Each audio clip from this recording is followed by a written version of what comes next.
Hello लोगोफोर बड' जब इनफ'आ YouTube चेनेलाव नोंथांमोनखौ बरायबाय आसा खालामो गासैबो मोजाङैनो दङ।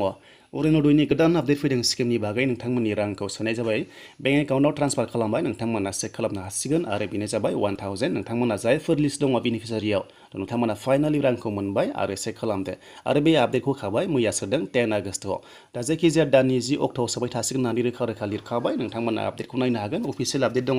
बेनिफ्राय लोगोफोर नोंथांमोना मोजां मोनदोंबा लाइक खालाम कमेन्ट खालाम गोदानै फैदोंबा चेनेलाव साबस्क्राइब खालामना लाबानो जाबाय दा जों थांसै फैदो अफिसियेल वेबसाइटआव दा नोंथांमोना चेक खालामनोबा नैबा फैनो हागोन अफिसियेल वेबसाइटआव दा बेयाव फैनानै नोंनि बेनिफिसियारि लिस्टखौ नायनोबा नोंथांमोना भिउ स्टेटासआव थुबानो जाबाय दा बे भिउ स्टेटासआव थुनाय लोगो लोगोनो नोंनि नेमा दंना गैया थ' नोंथांमोना चेक खालामबाय था दा हमना ला जों उदालगुरिखौ नायनोसै दा उदालगुरियाव होनाय लोगो लोगो बेयावबो माखासे एलएसिया फैयाखै लासैनो फैबाय थागोन दा मेन उदालगुरि एलएसियानो फैयाखै लोगोफोर कालाइगाव दङ बेनिफ्राय माखासे दङ जेरै माजबाद थ' नोंथांमोना बेबायदि मोनगोन जायफ्रा उदालगुरिनि नोंथांमोनाबो दासिमबो पर्टेलाव आपल'ड जायाखै एबा नोंथांमोना रांखौ मोननाय नंथ'वा जेब्ला जागोन नोंथांमोना लासैनो मोनबाय थागोन दा बेखौ आं दोनथ'बाय दानिया आपडेटखौ सोर होदों बे अरुनदयनि आपडेटखौ फैसा सोनायखौ सोर होदों नोंथांमोना नायदो दानिया अफिसियेल आपडेटखौ दा नोंथांमोना अफिसियेल आपडेट नायनोब्ला हिमन्त बिश्व शर्मानि टुइटाराव फैनांगोन दा बेयाव नायदो टुइट खालामबाय दा बेयाव बुंदों गासिबो रांखौ सोबायनो माखासे पेन्सन स्किमफोरखौ सोजोब्बाय बेनो जाबाय एभ्रि मान्थनि 10 डेटआव सोबाय थासिगोन जेरै मैया 10 आगस्टआव सोनाय जाबाय सोजेनबाय थ' सोदों नैबेयाव गासै बेनिफिसियारिसफोर दङ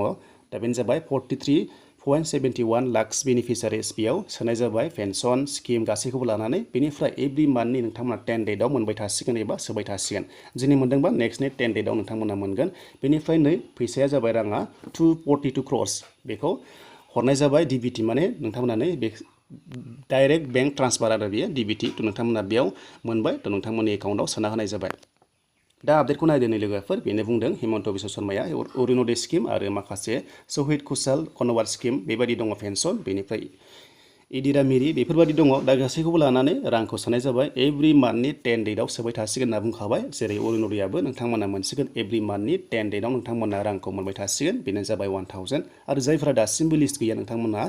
कन्टेक्ट खालामदो बिसिडिसि लेभेलाव एबा नोंथांमोना पन्सायत लेभेलाव कन्टेक्ट खालामदो जानो हागौ दासिमबो पर्टेलखौ आपल'ड खालामनो हायाखै बेखायनो नेम्बार फैयाखै दानि लोगोफोर नोंथांमोना मोजां मोनदोंबा लाइक खालामदो कमेन्ट खालामदो गोदानै फैदोंबा चेनेलाव साबस्क्राइब खालामदो दा बेनोसै लोगोफोर बेयावथ' बुंखाबाय गासिबो रांखौ हरबाय होननानै गासै 242 क्र'र्स आरो बेनो जाबाय 43.71 लाख बेनिफिसियारिसफोरनो रांखौ हरनाय जाबाय आसा खालामो नोंथांमोना बुजिदों